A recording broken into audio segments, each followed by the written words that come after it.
Oh, do you? Okay. Good morning. It's called the Rankin County Board of Supervisors to order, April 7th, 9. This time I'd like to have Mr. Craig Slay, if you would. Could you do our invocation for us? Let's pray. Father, we want to thank you for your grace and your mercy toward us. I thank you, Father, for giving us the ability to come together today to consider the business of the county. Father, thank you for a place and for folks, a staff, Lord, who puts everything together for us, helps us to have our meetings run smoothly. Father, they do all this behind the scenes. I want to thank you for them and for their work and for their effort. Lord, thank you for the folks who have come today to consider the work that's the business of the county, Father, that they are willing to participate. And thank you for the freedoms that we enjoy, Father, that have been purchased at a very high price. Father, we thank you for the sacrifices that have been made so that we can be together in Christ's name. Amen. Thank you, Craig. Okay, at this time we have public comments and recognition. We got Miss Shirley Hall on voter ID representing Secretary of State. Good morning. Good morning. Thank you for allowing me to talk to you for just a couple of minutes. You all know that about the new voter ID requirements that become effective June the 3rd. And what I'm coming today is just to ask for help. When I was hired for this job, Secretary Husband said he wanted every person down every country road to know about this voter ID information. Myself and about 20 other people are all over the state passing out information, speaking to civic groups, to Board of Supervisors. Right now we're in the process of trying to locate and contact our faith-based organizations. We think that's a really good place to find those people who do not have an ID. So we're sending out thousands of mail-outs to all, particularly small churches in Rankin County and all over the state. I gave y'all some of our new handouts that we have and my card. If you need any more of those, if you'll call me, I'll bring them to you. We really do need your help to get out there because y'all are the ones that are out there on all those country roads and know about all those people. So I'm just coming to you today asking for your help. I think we've got 5 that have been made in Rankin County of the voter ID cards. They're easy, they're completely free. We'll even go pick them up. If you know somebody in your district who doesn't have a ride to the circuit clerk's office, there's an 800 number in that information. They can call that number. We will set up transportation for them free of charge at their convenience. We will pick them up, bring them here. If they're not registered to vote, they can register to vote and get their ID card on the very same visit. Then we'll take them home.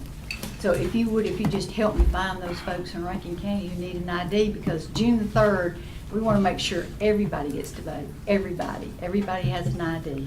Yes, ma'am. Okay? Thank you so much. Thank you. Thank you for coming today. Okay. Appreciate that information.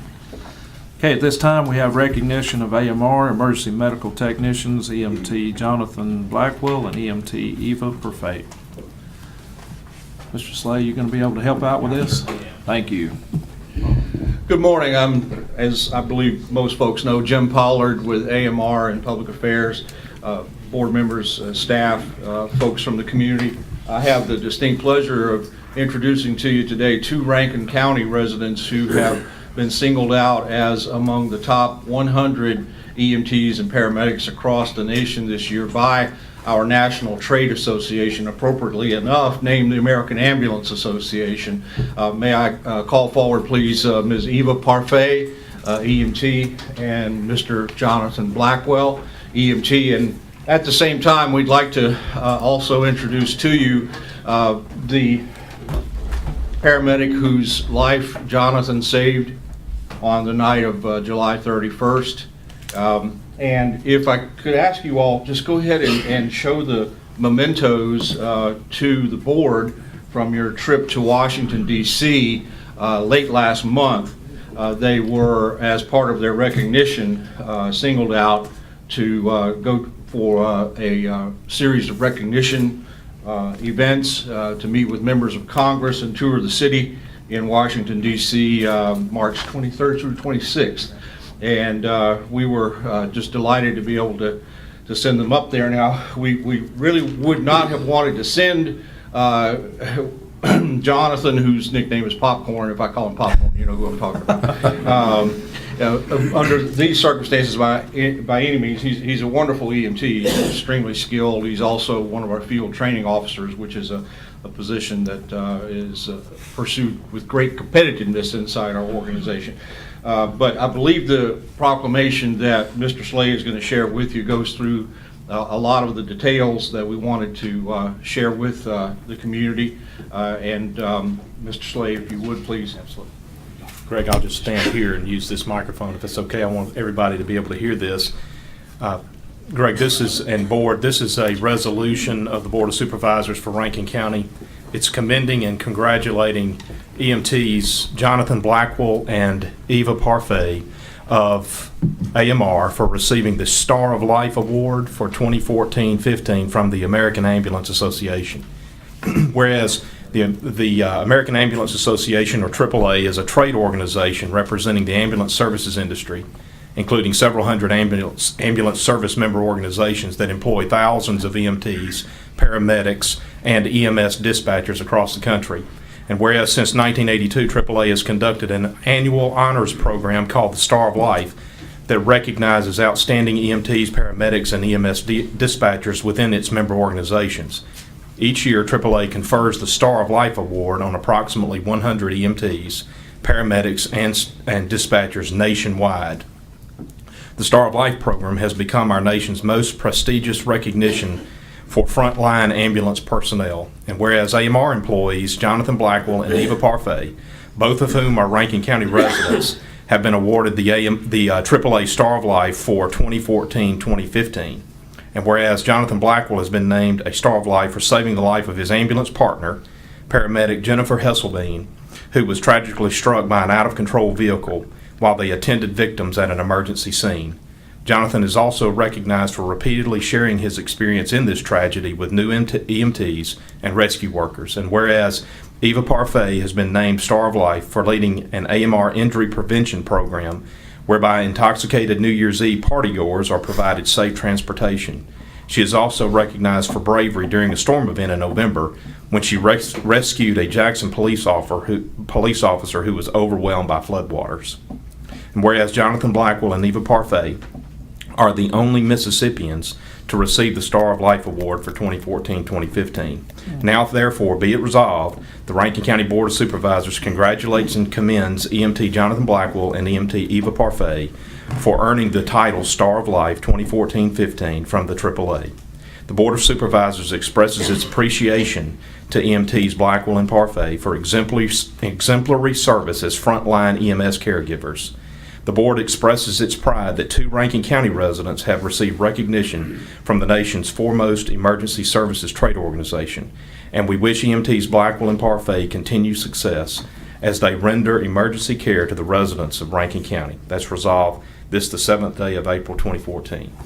And Mr. President, we've got 2 originals of the presentation to give to the EMTs, and allow me, on behalf of the citizens of Rankin County, to thank you guys for what you do. It goes without a lot of recognition, so whenever we have an opportunity to recognize our frontline folks, it's important that we do so, and so we're glad to do that. Thank you.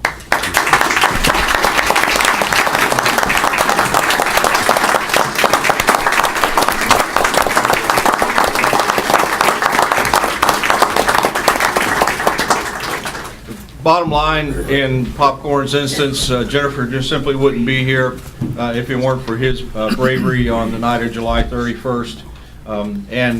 Again, for all of his other outstanding contributions to our organization, and Eva for her work, which was described to you. We are honored, we're very flattered to have this moment with you.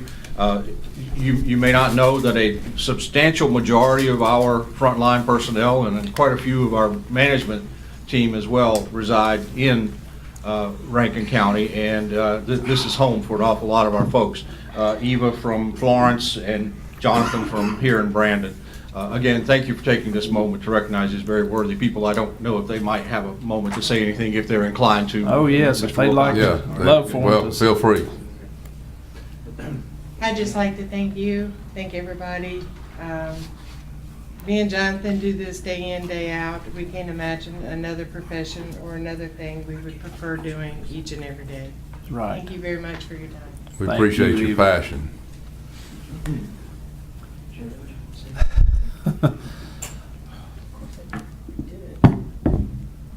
Just pull It'll it come straight off. out. It'll come There off. you go. You won't tear it up.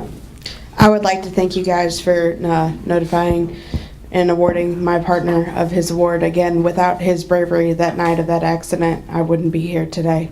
I was struck pretty hard on my left side and I'm still recovering, but I plan on returning with AMR here very soon. I live to be a paramedic and I can't wait to do it again. So I'm also on a volunteer fire department here in Rankin County, so I Right. can't wait to get back on that department as well. So thank you all for doing what you've done for them today, because without John, I would not be here. I understand. Thank you. Thank you. I'd just like to say from, on behalf of the board, we appreciate AMR. And, there's a lot, like you said, there's a lot of AMR people that do live in Rankin County. And in fact, you're one of my volunteer fire department personnel, and I appreciate you, and I'm ready for you to get back, as well as I know they're ready for you to get back. And I talk to the chief every day. that's exactly right. You got to keep the chief in check. So, but thank you so much for all the work that AMR does. I mean, people out there really don't realize, we do hear complaints and every once in a while, but I can assure you, when we get those complaints and we tackle those complaints, you guys are right on board, right in check with trying to get these things resolved, as in anything. Thank you, Mr. Wilcox. If I Thank you. may have just a second more, Jennifer's dad is also here, Mr. Forrest Hesselbein. Forrest, if you just raise your hand back there. He actually retired a little bit earlier so that he could come down from their family home in St. Louis, Missouri, to be with her for some months now. Her mother was down here for quite a while Right. and went back up to resume her job. But one of the great joys in this whole ordeal, Jen's now been through 22 surgeries, has been getting to know this family. And when I say family, I mean getting to know Jonathan better as a co-worker, and Eva as well. But we often say we're a family, and an incident like this, of course, bears it out and makes it all the more so. So thank you all very much again. Thank y'all. Thank you. Y'all take care.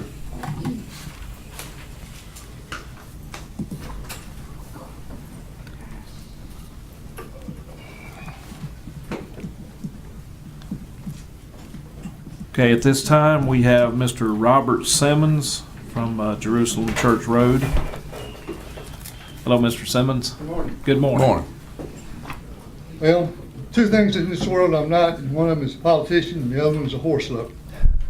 But I am here to speak about the pavilion up here on Marquette Road. I think with the proper management, supervision, and marketing of this facility, it could be not necessarily a money maker, but not necessarily a money loser. And I think with proper supervision, marketing, and it could be done with no trouble at all, with a couple rewrites of the procedures of how it's operated. But another thing is, I think the citizens of Rankin County who own this facility should have the opportunity to make the decision whether to sell it, give it away, or retain it. And I propose that on the next general election, a referendum be put on the ballot to let the citizens who own this facility make the decision what to do with it. Thank you very much. All right, thank you, Thank Mr. you. Simmons. All right, this time we have Chancery Clerk Larry Swales. I won't put my back to you guys. I come over here and act like I'm the attorney, but I'm not quite getting paid that much by the hour. I was just kidding. Anyway, good morning, ladies and gentlemen, and thank you for being here this morning. We had asked for a press conference to reveal to you our what we've done lately in the Chancery Clerk's office, and we've reached another milestone in our 7 years that we've been here. This is Mr. Richard Greenlee, owner of Madeir Company, and he and his partner Larry, and I don't see Larry in here, but have worked with us for many years to provide us resources that we need to continue to better our offices here in Rankin County. Today we have reached another milestone, as I've said. I want to tell you the first milestone we reached first was we went to the Mississippi electronic recording of your documents in court. My chief deputy, David Mar 3, raise your hand back there, David. David is my chief deputy in court. We went to this system that's only now used by 6 counties in the state of Mississippi, and it's where the attorneys can come in and do the initial filing, and from that point on they can handle everything from their offices and do all their transactions there without having to drive back and forth and keep up with their dockets and things of that nature has been filed. So it's a big plus for us in Rankin County to be able to do that. It's a big plus to the attorneys and others who work in and out of court. David, thank you for leading that group up there. And David is the expert on that now. Don't ask me any questions about MEC. We'd have to ask David. But it was a long process. We actually went online with it, and we started on February of last year, and we actually went completely online with it in March of last year. The second milestone that we reached was electronic recording. We were the first in the state of Mississippi to tackle electronic recording. The legislature had set up a commission, which I was a part of, and Mr. Greenlee was a part of as well, and some other chancery clerks and other people of different occupations throughout the state of Mississippi in order for us to work toward doing some electronic recording in our land records. Again, this is another convenience and accessibility that gives the attorneys and bankers and realtors and others a great opportunity to not have to visit over here to the courthouse to file something. They don't have to send a runner. They actually can do this electronically and all. So it's the second milestone to reach. Today, the third milestone we've reached in our short 7 years as Chancery Clerk here in Rankin County is that we're going online public records. Today, we're going to do that to provide the accessibility and the convenience for our constituency of Rankin County, which is all of you. So if you want to look up a public record on someone, a deed of trust, or whatever, you'll have the opportunity to do that online with Mr. Greenlee's help and what he's set up for us. This eases the public access to the real property records in Rankin County through the launch of this website. It's a portal, and the Rankin County Chancery Clerk, we furnished our efforts to make it much more convenient for the public to transact with the Chancery Clerk, but not only providing public access to recorded public records, but also allowing for the electronic recording of both real property records and Chancery Court filings as well. Again, this is a big step for us, and it's a lot has been accomplished in the 7 short years that we've been in the office of Chancery Clerk, and we look forward to continue to try to find ways to improve that to make it more accessible to all of you and all. So we're excited today to present this to you. We will be going live online at 10:30 today. We will have a demonstration in my office, and all of you are welcome to come. Probably boring, but you're welcome to come to see how to do that and find out how you would be a part of being able to access the online records. I want to give my thanks to Madeira, Richard Greenlee, and Larry Bellapani, and also special thanks to Rusty here in the county and the Board of Supervisors for allowing Rusty to be a part of us and helping us meet the needs that we need to set up to make this happen here in the county. And also, I definitely want to thank my staff for their patience in putting up with me and trying to get this perfected. As they all know, everything's got to be just right before I do it. We've attempted this 3 times, and we've turned it down 3 times. So today, I'm saying it's okay. So we're going to move forward with it anyway. At this time, I'd like to introduce Richard Greenlee. He's just going to give you a real short synopsis of what you would do and how it will work and all that kind of stuff. But again, thank all of you for being here for other reasons, but also thank you for me having an opportunity to share with you what we're doing in the Chancery Clerk's office and also providing more transparency for you and accessibility for our records. Richard. Thank you again. I'm Richard Greenlee, President and owner of Madeira, and we've worked with Rankin County for a long time now, helping put all this together. I think Larry covered most of it. I do emphasize that Rankin County and Larry were the first person in the state to electronically record a land record back in February of last year.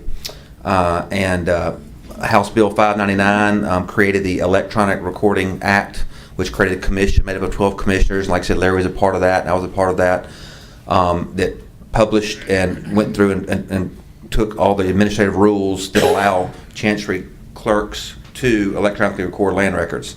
A little bit about the online viewing. Like Larry said, we've worked long and hard through the last year or so getting this perfected for Larry. He even went a step further and redacted, Social Security numbers and a lot of the pertinent, the official records on file in Rankin County Chancery Clerk as filed. And back in the 80s and stuff like that, there were a lot of mortgage loan numbers were your Social Security number or your tax ID, but Larry went a step further and went through a process of redacting all of that pertinent information out of those documents before they were put online.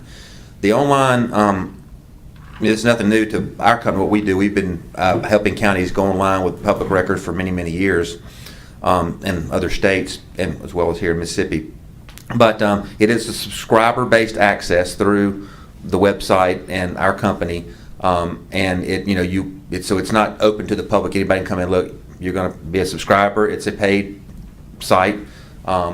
We can go through over the press release the actual how it works and the cost involved. But anybody can sign up and be a subscriber to the system to view all of the public records that are filed in the Chancery Clerk's office. So thank you. If you have any questions, I'll take them. If not, hope to see you over there at 10:30. Thank y'all very much. Appreciate y'all.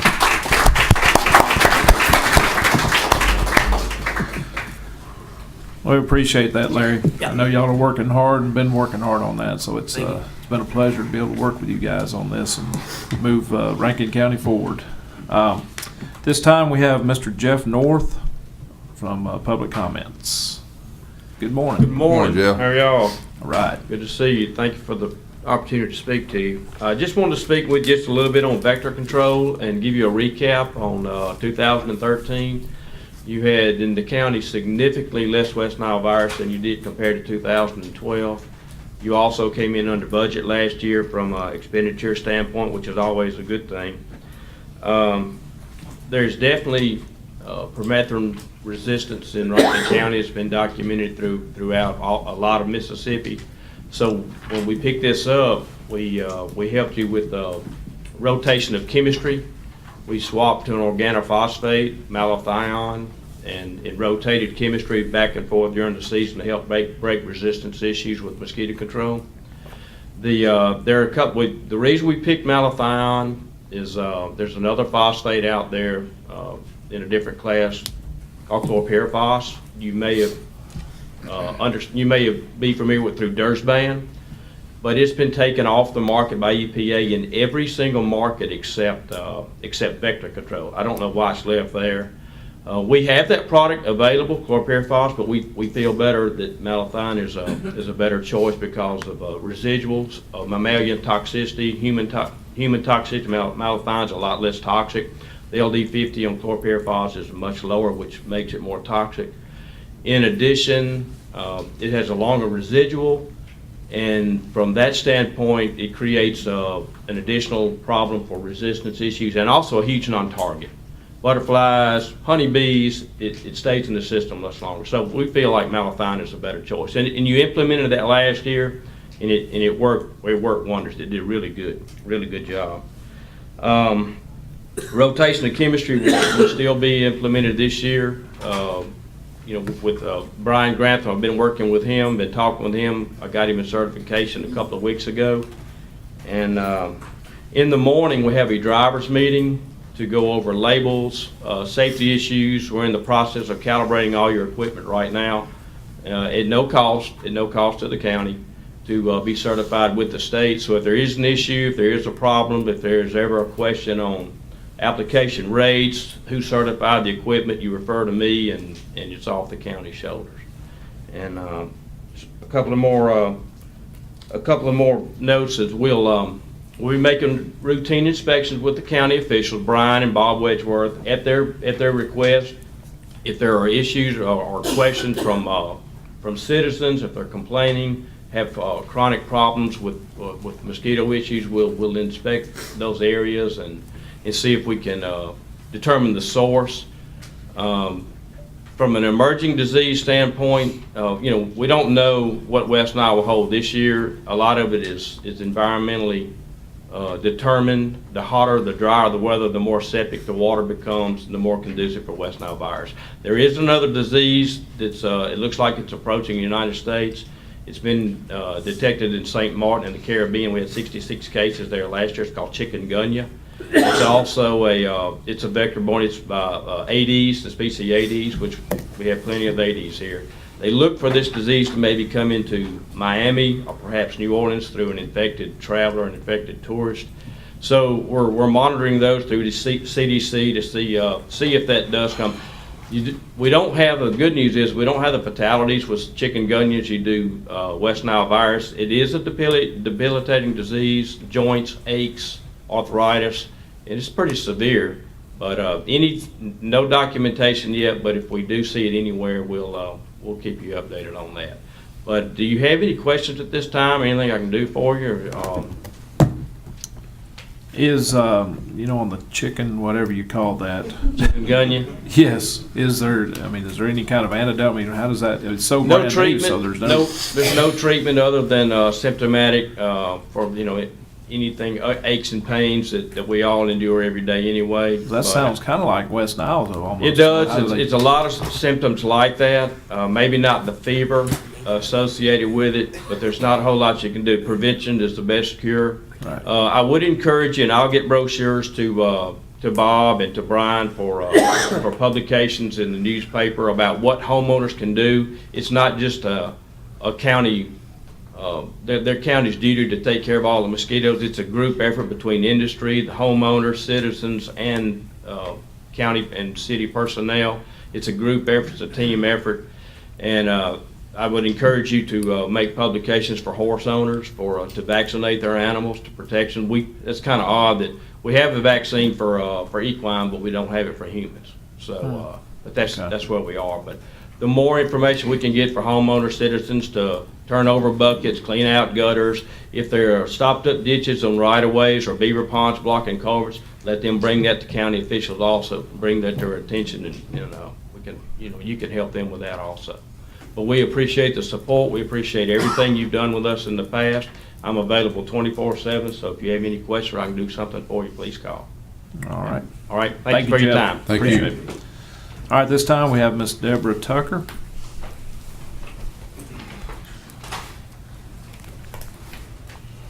Good morning. Good morning. I want to thank you for letting me speak again. I wonder if you ever let me back in the door. Today, we want to talk about economics, and I'm just going to go through a little bit of that. But first of all, I want to apologize to the mayor because I feel like we as a county has kind of thrown him under the bus in a way. I don't even really think he should be in this fight.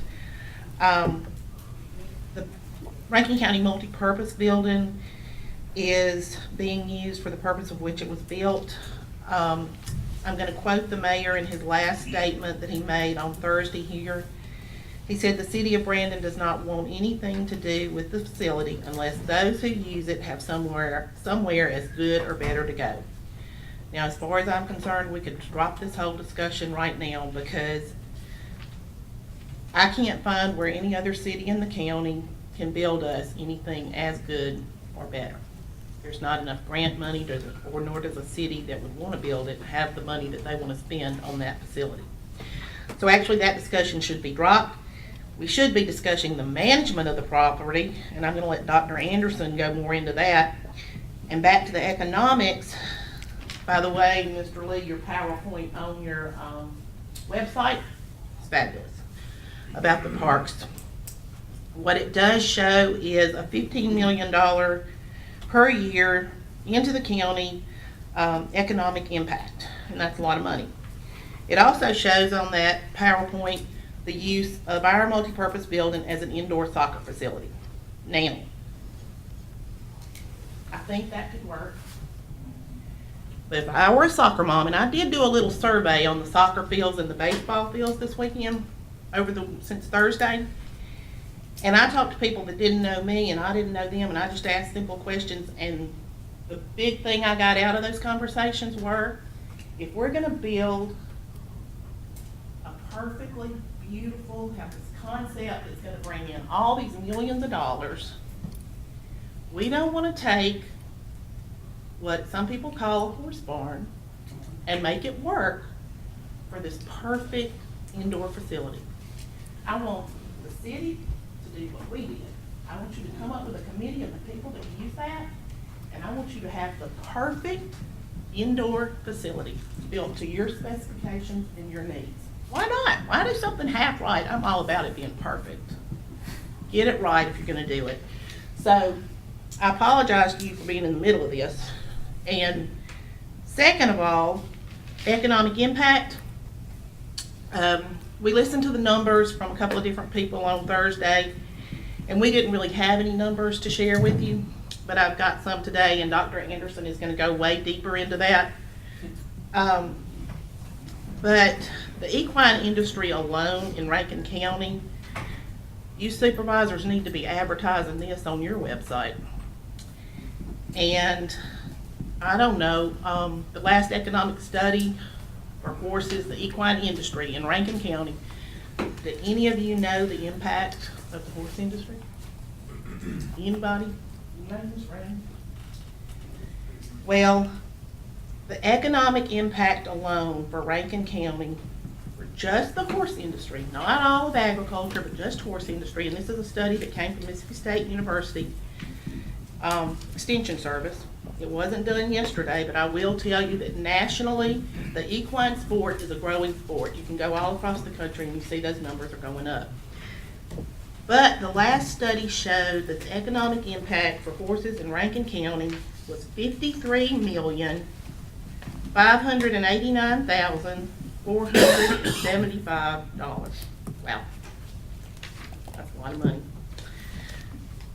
I'm not sure exactly what it cost to begin to play t-ball, soccer, baseball, softball. I know you've got to have cleats, a uniform. You've got to pay your registration. You've got to, buy a new soccer ball if the dog bites it and all that kind of stuff.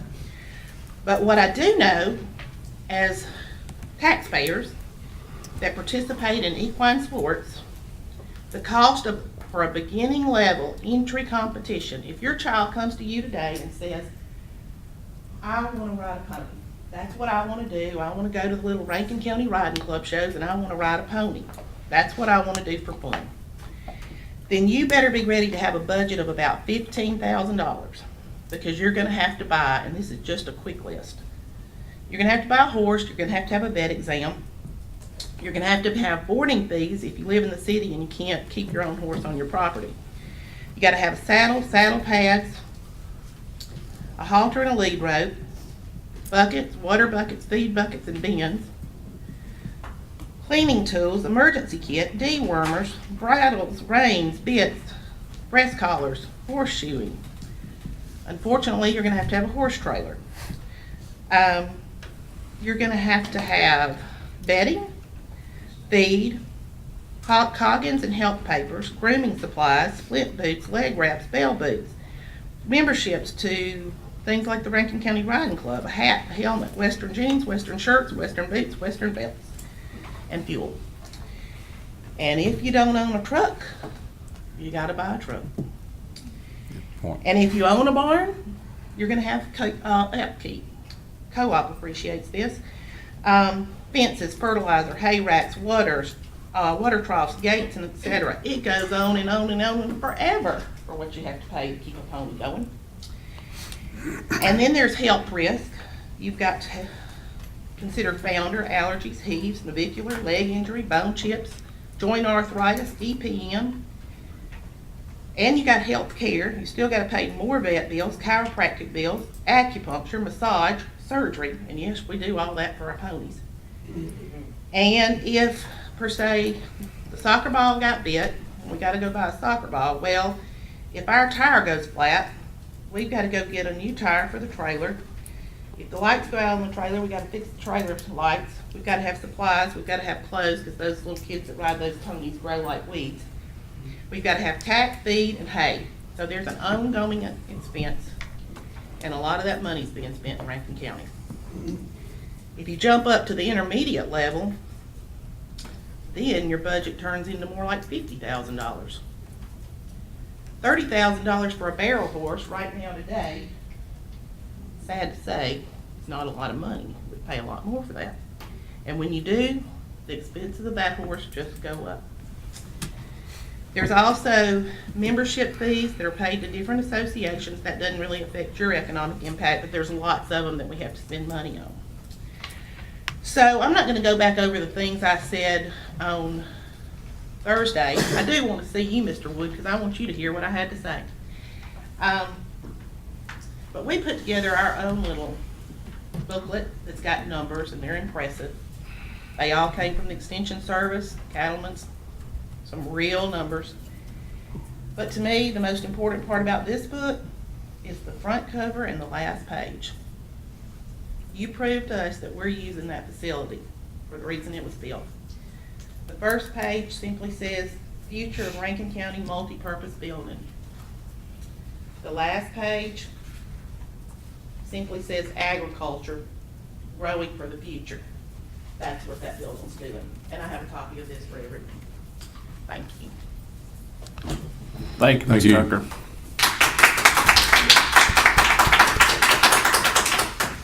All right, this time we have Dr. Jim Anderson.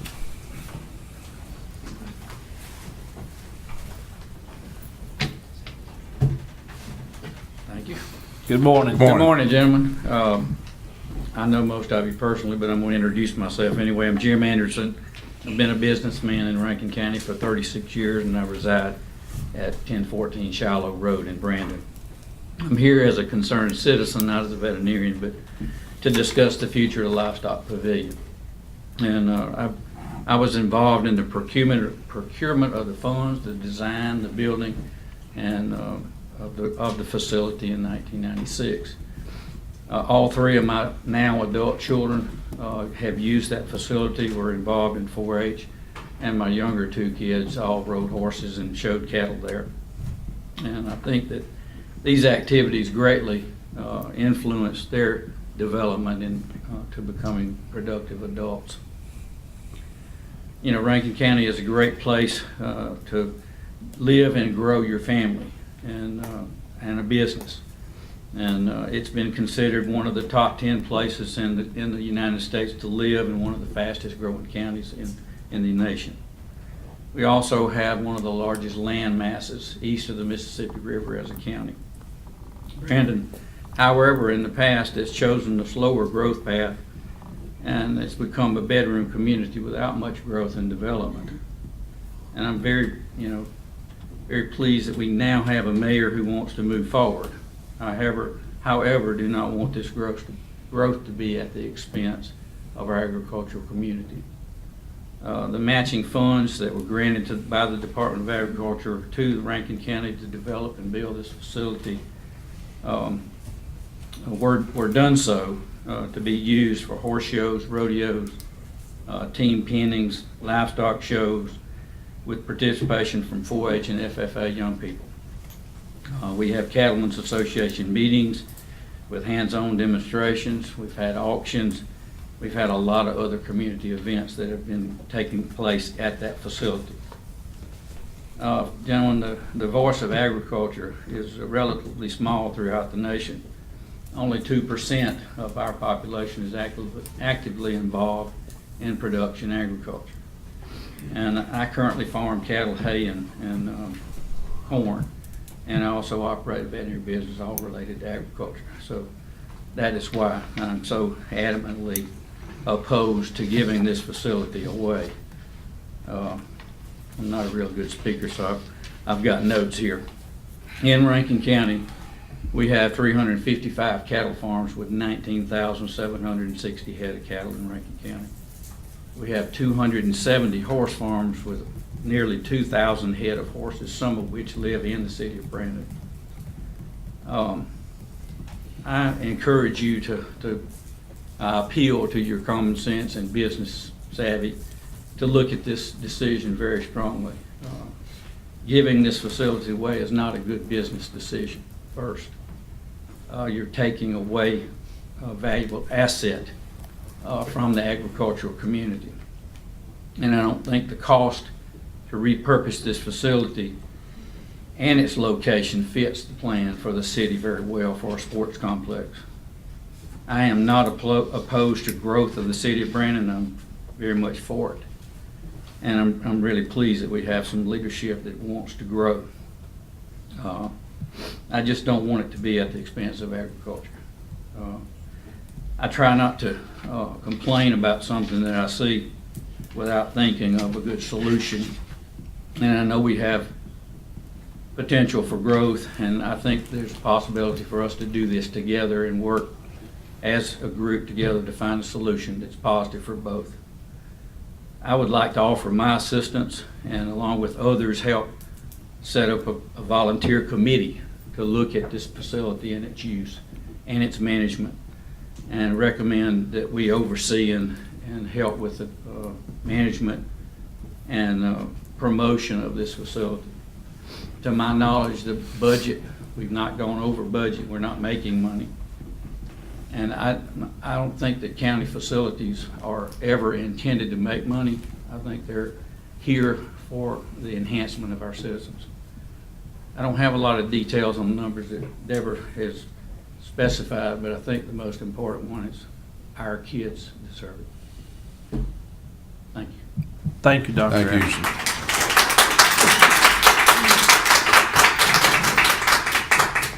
Okay, at this time, we have Donnie Powers. Power? Did I get it right? Power or Powers? Powers. Good morning. Good morning. Good morning. First, I'd like to tell all of you I appreciate the opportunity to come and speak to you today. Also like to show my appreciation for the opportunity to bid for your business and to earn the right to support you guys in your mosquito control and vector control programs. The company that I work for is called Univar. We're the largest pest control and chemical supply company in the world. I work for a very small piece of that company that's solely dedicated to public health. My only job is to work with people within my territory to help enhance their vector control programs, help them become more successful in what they're doing, to use less pesticide to get a better result, and hopefully, ultimately, we can also do that at a better value, at a better cost. I have to say, in looking at the specifications that you guys put forth, you have very high standards. You've had a very good support structure from your vendors in the past. I have the utmost respect for Jeff North. Worked with him for many years, and I think a lot of him as an individual. So, just to tell you very briefly a little bit about what we do to support our customers. We do on-site consultation and support, where we'll actually come and ride with you in very much the same way you were discussing in the bid specifications, to come and look at breeding sites, look at the sources of the problem, try to address the sources instead of just treating the symptoms. So from that, we'll work with your staff to help them not only make better applications, do it safely, in an environmentally conscious manner, but we'll also work with them on how to interact with the public, whether it's someone who doesn't want them to spray or someone who needs help. We want to try to help them deliver the right information to help bring the public in as part of the solution to the disease and vector risk that we all face. Jeff did an excellent job of summarizing the disease activity and the incoming risks that we have from other vector-borne illnesses, such as chikungunya. Some of what we do is we do some workshops and training that focus on strategy, prevention, and how to use the tools correctly. So in saying that, we also have online support and where your people can get online training without having the travel expense to go to meetings and do that sort of thing as well. I have over 10 years of experience, actually 12 years of experience with specifically the equipment that you guys utilize, the Monitor 4, the London Fog, and the Adapco ULV fogger, and can support those in a very efficient manner.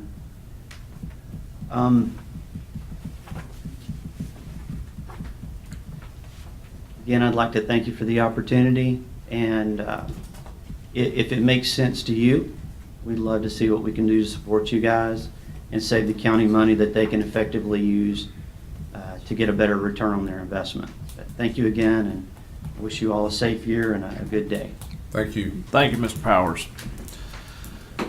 Okay, I'd just like to say one comment. I appreciate Ms. Tucker and Dr. Anderson for you guys speaking. I think, several of you that weren't here last week whenever we did speak on behalf of the use of the facility, I think that Mr. Slay had basically given an overview if and when we decide to cast a vote that we all like to be here as a full board before we do take any action. And as you see, we're missing one more board member, as in the other day we were missing a board member. So, and we really haven't had a full board to even discuss a lot of these, because a lot of this has come brand new to us. So with all that being said, we'd like to take a lot of this under advisement, and I appreciate the numbers. Ms. Tucker, we'd like to get the information from you specifically for sure. Dr. Anderson, anything that you do have that would help to make up some decisions and things like that, by all means, we'd love to have on both sides, the issue, so we can make an informative decision on that. So, and I think also Craig Slay had told the other day that anyone on behalf of either side of the issue, if you want to be informed, we wouldn't take any kind of action at least 10 days prior to, but that way you could get signed up, because if you didn't catch it in the newspaper or whatever, that you could get a phone call, get a letter, email, or whatever to make sure that you were notified before anything did happen.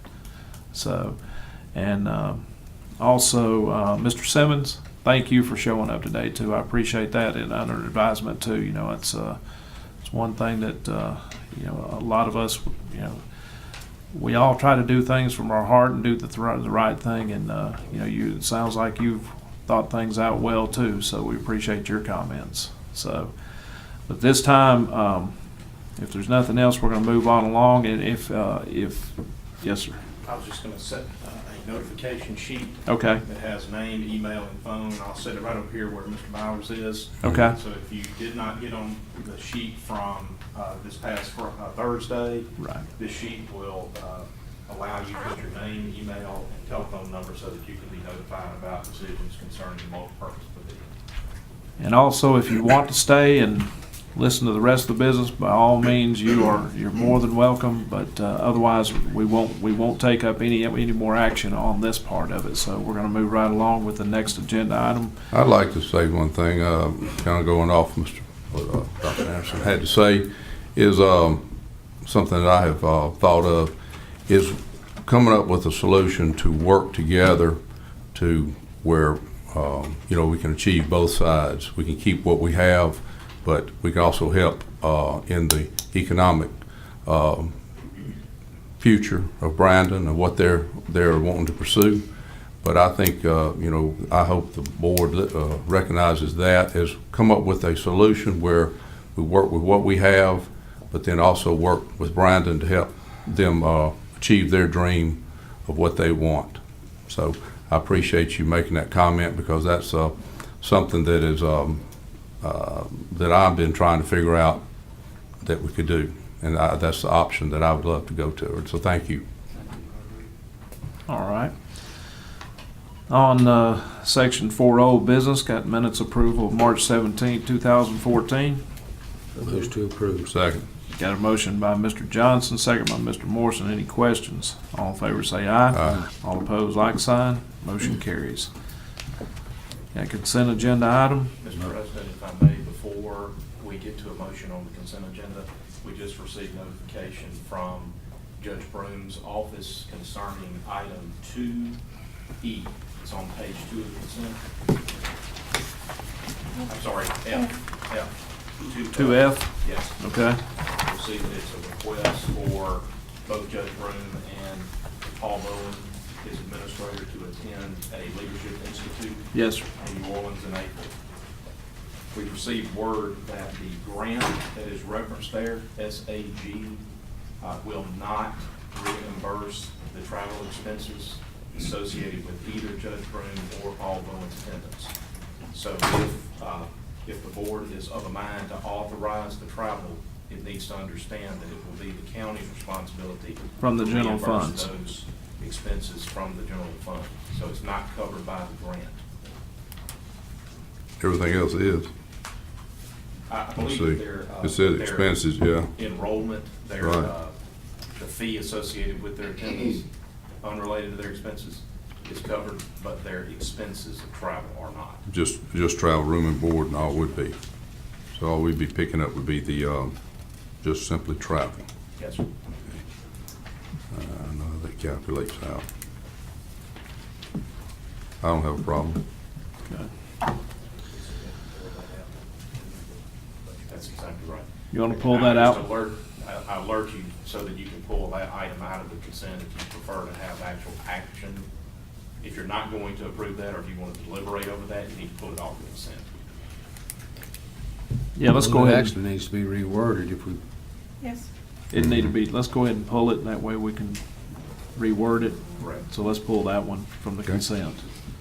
With that all being said, with that being pulled from the consent, do I have a motion to approve the consent without that, without 2F?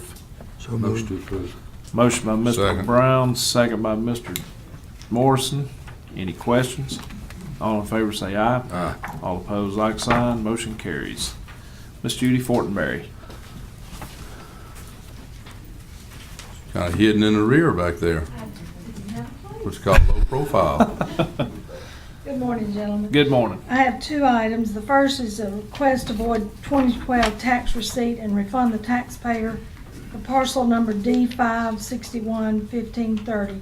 This property matured to the state and should not have had a receipt generated. Motion approved. Second. Got a motion by Mr. Morrison, second by Mr. Brown. Any questions? All in favor say aye. Aye. All opposed, like sign. Motion carries. The second one is to request to void the 2011 and 2012 tax sales and refund the tax sale purchaser for PIN number 76895. This property was in bankruptcy and should not have gone through the land sale. So moved. Second. Motion by Mr. Brown, second by Mr. Morrison. Any questions? All in favor say aye. Aye. All opposed, like sign. Motion carries. Thank you. Mr. John Sullivan, tax assessor. Good day, it's not good thing it's not Wednesday. Y'all just give me a moment to indulge you on the equine industry. I got into it a year ago. My daughter decided she wanted a horse. I told her she couldn't have a horse because I didn't have a place to put the horse. And I knew what a 4-pound Yorkie would eat, and I knew what a 1,200-pound horse could possibly eat. My daughter went and got a horse anyway. And since then, I have found land to lease to put the horse on. I have purchased a horse trailer. I have purchased a saddle. I didn't know you had to have a saddle stand with a saddle. And you can't get a 1 saddle stand, you have to get a 3 saddle stand. And bridles and bits and things of that nature. So I want to know how you only spend $15,000 because I failed at that. But yes, I understand that having a horse is expensive. Well, then you got weddings come along, I can assure you, so. Whew. And the wedding's going to be more than a horse. I know. Maybe I can get her to marry the horse. All right, first item is petition to change the assessment on 2013 real and personal property assessment roll. So Motion moved. approved. Got a motion by Mr. Brown, second by Mr. Morrison. Any questions? All in favor say aye. All opposed, like sign. Motion carries. We not combine any of these? Lord. I will. Okay. If you will allow me to, I definitely will. Item B, petition to adjust the 2013 homestead exemption supplement roll. So moved. Motion by Mr. Morrison, second by Mr. Brown. Any questions? All in favor say aye. All opposed, like sign. Motion carries. And upon District 1 Supervisor Jared Morrison's request, I'd like to combine C, D, E, F, and G. Is that okay with our council? Okay, sounds good. Motion approved. Second. Got a motion by Mr. Morrison, second by Mr. Brown. Any questions? All in favor say aye. Aye. All opposed, like sign. Motion carries. Thank you, Jared. Thank you. Not that we didn't like to see you. I understand. Got Miss Bridget Herring, purchasing clerk.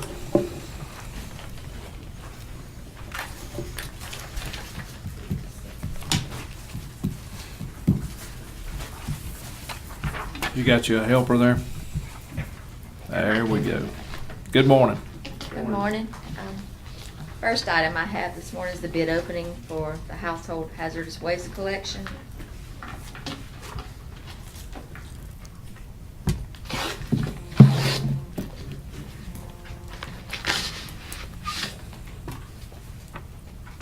The first bid received is from Trade B. I'm saying that right, Laura?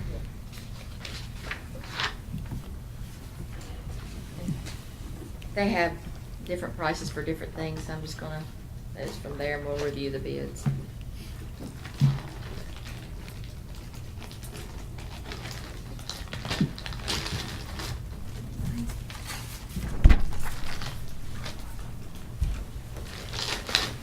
I'm gonna let Buster, somebody get that one for me.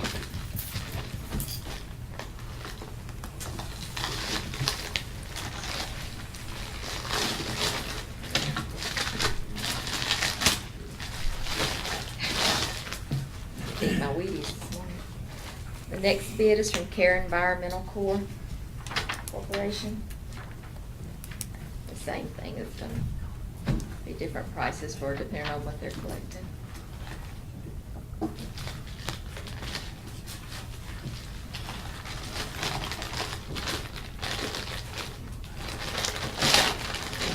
Heaven's sakes. And we have another one. I think they want to make sure. I'm trying to hurry. No, it's okay. They probably want to make sure it didn't get wet. Exactly. The final proposal is from Rhinco. Recommend that those be taken under advisement. Do I have a motion to take So that moved. under advisement? Got a Take these motion under by- advisement. Got a motion by Mr. Morrison, Second. second by Mr. Brown. Any questions? All in favor say aye. Aye. All opposed, like sign. Motion carries. The second bid opening is for mosquito control products and services.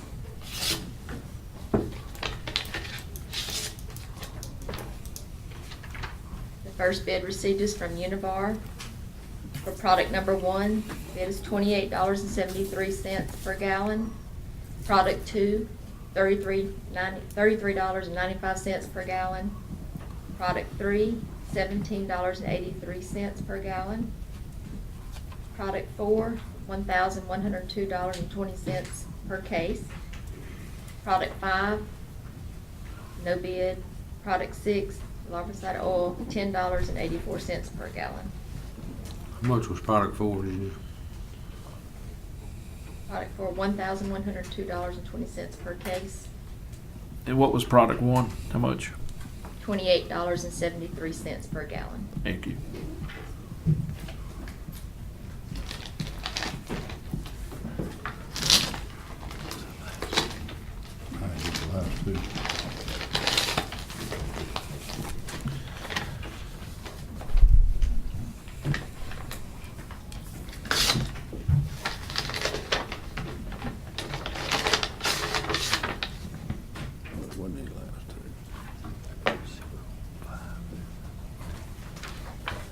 This bid is from Adapco. Product number one, $33.89 per gallon. Product number two, $47.20 per gallon. Product number three, $18.39 per gallon. Product four, $1,102.20 per case.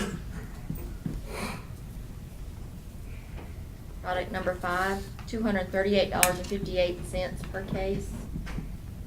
Product number six, $10.50 per gallon. What was the one before that? You wanna hold it for me? 238. $238.58. 58, okay. 58. I didn't get to 58, okay. Both bids acknowledge that they meet all specifications for vendor services also required in the specs. I recommend that those be taken under advisement. So moved. Got a motion by Second. Mr. Johnson, second by Mr. Morrison to take these under advisement. Any questions? All in favor say aye. Aye. All opposed, like sign. Motion carries. And the final item is action on bid 14-22002 to upgrade the tower control panels in the old jail. The recommendation is not to accept the lowest bid, but instead award it to Prime Logic in the amount of $150,500. How much was the bid? $150,500.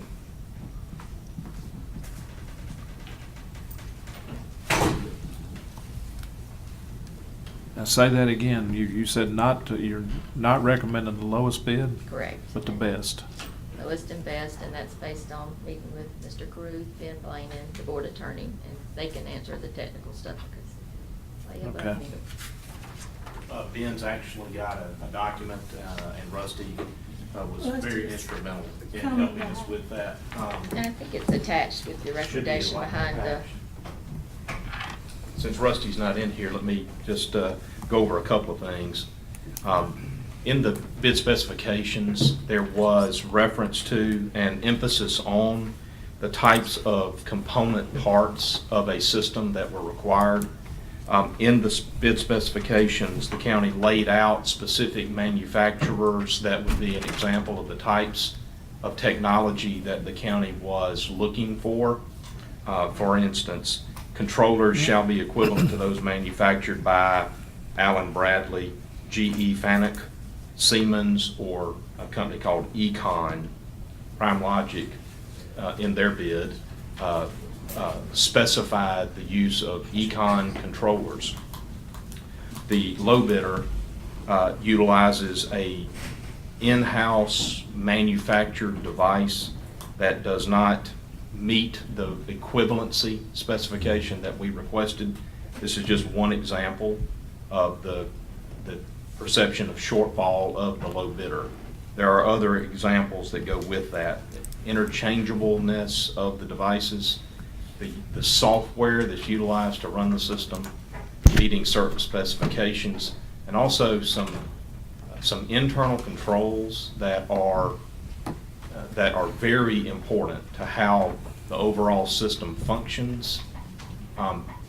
The low bidder is attempting to utilize a technology that, by all accounts, is out of date. In fact, some of the software, you guys may remember that we've made some pretty major upgrades to a lot of our technology in the county because the software that operates it is no longer supported by Microsoft. Mm-hmm. Remember those Right. discussions that we've had? Right. The low bidder in this example is using a Microsoft technology that is no longer supported. So on those bases, and again, it's attached to your recommendation sheet, and I just went over a few. Right. Okay? There are a number of reasons why your team believes that accepting the low bid would end up being a much more costly decision. That's what I was gonna ask. It Yes. Possibly could be even more so than what the second bid would be. Yes. We also have a history with the second low. That is a very good history. They have done a number of projects in the county, and we've had good success with that vendor. And the law is very clear that one of the factors that you guys can consider in awarding bids is your history with the vendor. And so I would suggest, and the recommendation from your team is that you accept the second low, that you declare it to be the lowest and the best, and that we incorporate bases that are laid out on Ben's document that's attached to your recommendation sheet in support of the decision to do so. Okay. Greg, now neither one of them meets the specification we advertised for, right? I'm sorry? Neither one of the companies meet the specification that when we advertised? The low bidder fell short of the specifications. The second low meets the specifications. And the name of the second, the one that you're recommending, that you're recommending is, what's the name of them? Prime Logic. Prime Logic. Okay. Do I have a motion to approve Prime Logic? So moved. Motion by Mr. Johnson. Second. Second by Mr. Morrison. Any questions? All in favor say aye. Aye. All opposed, like sign. Motion carries. Thank you, Bridget. All right, this time we have Mr. Dale Westbrooks.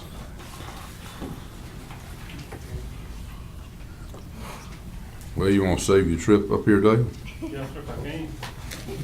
I make a motion to approve work accomplished March 2014, and road work scheduled for April 2014. Second. Got a motion by Mr. Morrison, second by Mr. Johnson. Any questions? All in favor say aye. Aye. All opposed, like sign. Motion carries. Y'all had a busy night last night, didn't you? Thank you for being out there, and thank the road crew for stepping up as they always do. Yes, from the board especially, I'm telling you, when you don't get a lot of calls and things like that, y'all are doing your job very well, and even the sheriff, same thing. Tell you guys, appreciate that, so. Actually, I went out some, and they were actually ahead of the game. Yeah. I rode and looked at some of the potential issues, and they were already ahead of the game. So anyway, thank them again. Mr. Charles Parker, look at that. You got up here quicker than I could say it Yes, this sir. time. I've got to so run real fast. I understand. Yes, sir. Thank you. First item that I have on the agenda is our shallow road retaining wall. And this morning I'm recommending approval of pay request number 1, which is also the final pay request to England Enterprises Incorporated in the amount of $86,253 and authority to issue a check. I'd just like to comment on that contractor. What an excellent job they did. We knew nothing of them when they bid the work. We checked their credentials. We got only positive feedback. And I don't know how many of you, I know Walter has seen it, but they really did an excellent job, and they protected the church from trash, et cetera, et cetera. So anyway, I'm recommending approval of that in their final pay. I make a motion to approve that request. Second. Motion by Mr. Johnson, second by Mr. Brown. Any questions? All in favor say aye. Aye. All opposed, like sign. Motion carries. Thank you. Next item I have on the agenda is our Old Fannin Road reconstruction, and I'm recommending approval of partial pay request number 16 to Southern Rock LLC in the amount of $152,922.09 and authority to issue that check. So moved. Second. Motion by Mr. Morrison, second by Mr. Johnson. Any questions? All Why in is that a favor? partial pay request, Buster? It stood of a. Maybe it'd be a Pay final. request. I understand it's a wording. Well, we just use that different wording sometime, maybe to confuse our clients or whatever the case may be. One of my engineers will call it a pay request, another will call it a partial pay request. The next one, there's no telling what it'd be called, a monthly payment or something. They just send you here to do the dirty That's work, right? exactly right. That answers your question, didn't it? Income tax, April 15th. Yeah. Oh, is that what it is? Okay. Did that address the issue? I think you jumped me about that one time before. Yeah, and then it didn't do any good because I still looked at you like a calf looking at a new gate. Any more questions? All in favor say aye. Aye. All opposed, like sign. Motion carries. Thank you. The third item that I have on the agenda is our bridge, 2013 bridge rehabilitation and bank stabilization project. I'm recommending approval of pay request number 5 in the amount of $64,178.69 to Quinn Contracting Incorporated and requesting authority to issue that check. Why is that not a partial pay request? Well, that's the same question that came up before. I have a lot of different project engineers and the paperwork that they send to me for review, and I don't have an issue with it either way. So I apologize for the confusion. I'll give a seminar. I'll make a motion that we approve this I request. second it. Motion by myself, second by Mr. Morrison. Mr. Johnson, have you got any more questions? I have just, not a question, it's a statement. Is that not the only bridge that showed up when you look at the state map of all the counties, bridge issues throughout all the state? In Rankin County, only had one little blemish. No, sir, that's not not it. this rehabilitation project. it was like 5 of them, right? A rip-rap job. Okay. For erosion. The bridge that you're talking about is on Star Road. Right. And we're getting ready. That's what I thought, Extremely, yeah. we've been waiting on some easement situations to where we're ready to advertise that project. That is on the bridge that we had, and it was barely, the breaking point is when it's rated to 50. That bridge is rated to 48. Yeah. But we felt like the situation in Rankin County, we need to get that bridge replaced. It's a little bit different because it's kind of in a curve and got a little Right. super elevation Right. and so forth and so on. But we're basically, as soon as the easement situation is resolved, we'll be ready to advertise that project. Yes, sir. Okay. And I will go on, since you're talking about that, we have our annual state aid maintenance inspection Right. Wednesday, where we'll be riding all of our state aid roads with our district engineer and so forth.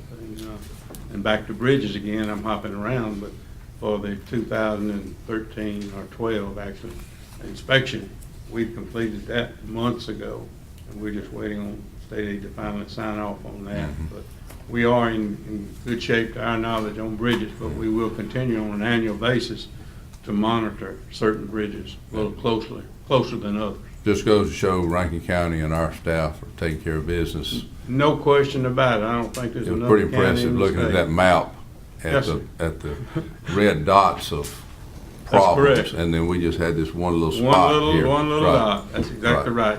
Yep. Rankin County has done an excellent job. I mean, there's just no other county that's in that kind of shape. Okay. Any more comments or questions? No. All in favor say aye. Aye. All opposed, like sign. Motion carries. Thank you. Thank you, sir. Craig Slade, Board Attorney.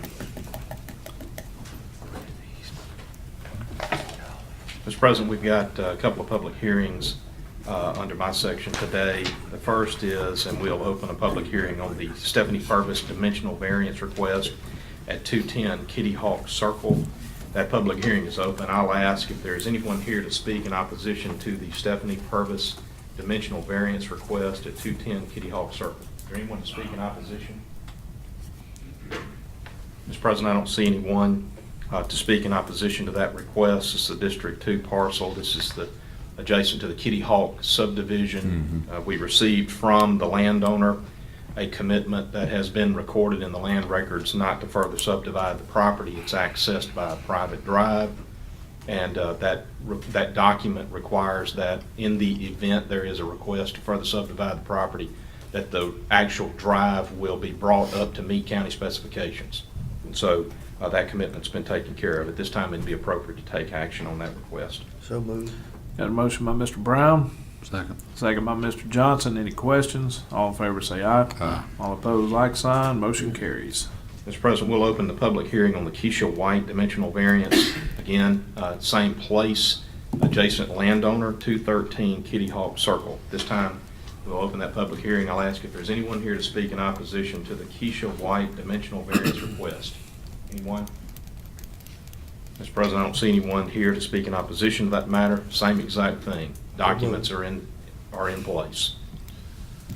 Okay, so you've already closed the public hearing? Close the public hearing on that. All right. Make a motion, we approve. Motion by Mr. Brown, second by, second by Mr. Morrison. Any questions? All in favor say aye. Aye. All opposed, like sign. Motion carries. Mr. President, this time it'd be appropriate to set a public hearing for May the 5th, 2014 at 9 a.m. for the Ronald Evans conditional use request at 110 Kirby Drive. Make a motion to set that public hearing. Second. Got a motion by Mr. Johnson, second by Mr. Morrison. Any questions? All in favor say aye. Aye. All opposed, like sign. Motion carries. Thank you, Craig. Mr. J.K. Stringer, County Administrator. Thank you, Mr. President. First item is the authority to accept bids on fire trucks that have been declared surplus through inventory on board minutes in accordance with paragraphs of the state law.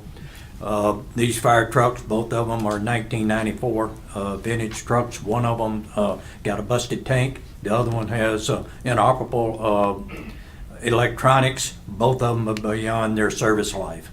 So. Do I have a motion to approve this, accept bids?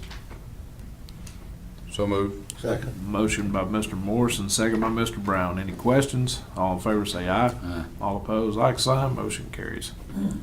The next item is the authority to relocate tornado siren from the locations on Highway 471 and Grants Ferry Road to 492 Ebenezer Road, Richland, due to annexation by Brandon, and Brandon putting a fire siren basically very close to where we had this one. This is a case, every now and then we move these sirens. In this case, it's going to another district, but there's a future siren that is going to be moved in the next couple of 3 months, and we'll take a look at where that siren goes. What they did is took and said, where can the siren do the most good for the most population, is the way this is, the recommendation is made. Who helps decide that, just so people know? I'm sorry? Who helps decide the location, just so? The EOC. Right. The EOC. Along with FEMA too, I think. Yes. Is that correct? Yeah. Yeah. FEMA, yeah. All right, do I have a motion on this? Motion approved. Got a motion by Mr. Morrison, second by Mr. Brown. Any questions? All in favor say aye. Aye. All opposed, like sign. Motion carries. Okay. The next item, Mr. President, is the authority to replace the ceiling in the concession area of the multipurpose pavilion and approximately cost of $4,000. It's old ceiling, falling in, needs replacing. Motion to approve that, and are we gonna do it, our staff gonna do that? I don't think so. We will if we can, but we need the flexibility if we can, because of the grid work and that type of stuff that's involved. You know, so Johnny doesn't know if he can do that. He's not ready to commit to it yet. Okay, Okay. That, I'm not trying to evade your Right, question. I'm It's just just asking. that I don't want to give a definite answer if we can't do it. Okay, so I got a motion by Mr. Morrison. Second. Got a second by Mr. Johnson. One more question. You said an approximate cost, is that not to exceed, or how did we come to that determination on how much? We won't exceed it unless I come back to you. Let's put it that way. Okay, gotcha. I think it's probably some issues that you may not can tell at this point. Until you get into the it. other one out. Gotcha. From my understanding, it's been a problem and leaking for some time. Yes. Yeah. All I'm right. sure all this rain hasn't helped. I'm sure. Any more questions? All in favor say aye. Aye. All opposed, like sign. Motion carries. Okay, and the next item is the authority to approve April 15th as the start date for vector control spraying. Now, there has been a truck or two up and down the road already on testing equipment and that type of stuff, and drivers anxious to get to work, but we actually would like the official date to be April the 15th. Motion to approve. Second. Motion by Mr. Johnson, second by Mr. Morrison. Any questions? Let me ask you, how does, and I know we've taken that under advisement on the vector control. Do we use the same contract we're under now, or how do we? Well, what we've got is we have chemicals on board right now under that contract. Okay. This next one will be as we move forward. Gotcha. We don't have enough that will last us throughout the season. Okay. So as we move forward, the I new understand. contract. Okay, that's why I just want to make sure. Any more questions? All in favor say aye. Aye. All opposed, like sign. Motion carries. I think we have one item we need to add, which is the Judge Broom and the Paul Boeing Yes. trip item. Needs to be added to the agenda to authorize them to take that, to attend that training at the county expense. Okay. Do I have a motion to add that item to the agenda? I'll make a motion to move item 2F from the consent to the agenda. Got a Second. motion by Mr. Johnson, second by Mr. Morrison. Any questions? All in favor say aye. Aye. All opposed, like sign. Motion carries. We have gotten clarification that Judge Broom and Paul will travel together. So at least as it relates to the mileage and parking issues, there will only be one of the two who will need reimbursement for those expenses. We are given to understand that the grant is not providing any assistance, which would include the registration fees. So there would be the incurring of the registration fees, travel, and related expenses for both as it relates to accommodations, and then mileage and parking associated with one. Of course, you'll have meals in there for travel. Okay. How much are the registration fees? He did not know he was emailing the people putting on the conference, and he had not got confirmation. I have not heard back from him. Well, it's April the 8th, that's kind of put us kind of behind the 8 ball, we don't have time. It's kind of open. Yes, we won't meet again until after this conference has already taken place. Now, he did say that they were going to try to book it to the drug court grant, but he's not sure if they'll cover it. So he is trying other options.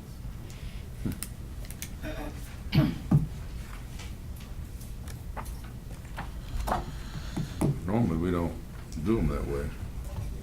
Normally we have all our information, so we know what we're gonna spend it on. Maybe you guys could set a not to exceed amount. I wouldn't even know where that would be. I understand. And who would pay they would? They would have to figure it out. I mean, I wouldn't even know where to even begin there. No. I mean, this thing could range from 150 to 1,000 or 2,000. I think it don't count so much for you. No, we're talking about registration. What else we have? That all we have on the agenda? I mean, We have an executive session. Yeah. Come out of it. maybe we could find out before. Why don't we do something, registration fee subject to, approve, with the registration fee subject to subsequent, approval. Let them, what I don't think we want to deny them going to the conference. Right. But we ought to maintain some control. And so, registration fee subject to, future approval. Well, either that or, even after what. So we get it on the minutes and all that type of stuff. Can we come back to that after we come out of executive session? Because Maybe by he- then we'll find out right. exactly what the price is. Yeah, he may know something by then. Right. And then Okay. we can do what you're saying. If not, we can do what you're saying. Right. Pending Y'all already added it to the registration. agenda, Right. so we can It's go on back the and agenda. We'll just. take it up at that time. Okay. Did you find out? All right. If there's nothing else as far as to be discussed, I'll entertain a motion to. Yes. The reason that the issue that I thought we might need executive session went away just before the board meeting. Oh, okay. So unless somebody else has a reason for executive session, well, that's I even don't better. have one. That leaves this out, this other deal here. Yeah. But we can always take just a short break. She's talking to somebody now. Stand by 1 second, please. He cannot find anything related to cost. The person in contact is already at the conference, but he can't find anything in the materials he has that even says it's a fee. No registration fee.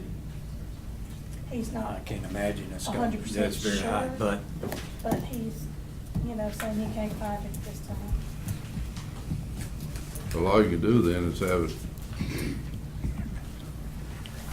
pending the registration fee. Yeah. But we just don't pending what? We Pending don't what know what it price? Well, they can pay for it and reimburse. Yeah, I'm subject sure to it's not gonna be subsequent too high, approval. But we don't normally do this, is the only reason I'm saying it. Yeah. Kind of leave door open. It's not a good slope to be on. No. But I would think that whether y'all want to not let them pay for them going to the conference or just say, we'll support you, but you're gonna have to report back to us before we approve the registration fee. I think that's a good idea. Yeah. I think, Have the receipts. does everyone understand that? Basically. Yep. With the, it really hinges on the registration fee, I believe, so we can do that contingent upon the registration fee. You can approve everything except the registration fee, and allow them to come back later and request a reimbursement for the Correct. registration fee. And then we can decide if it was justified on the registration fee. Okay. Correct. Do I have a motion to approve this conference without the registration fee? I guess exempting the registration fee at this time?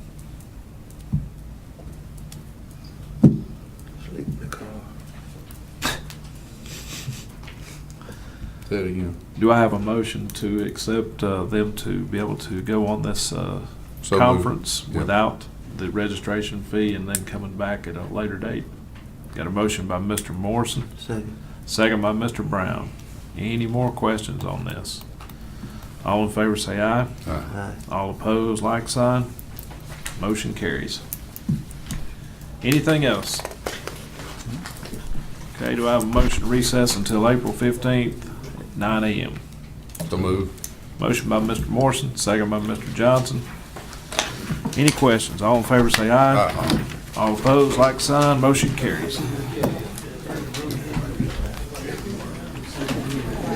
Yeah, that's right. Look. What do you got? In the curve. One way. I don't know if it's good. But, inside layout occurred. We raised all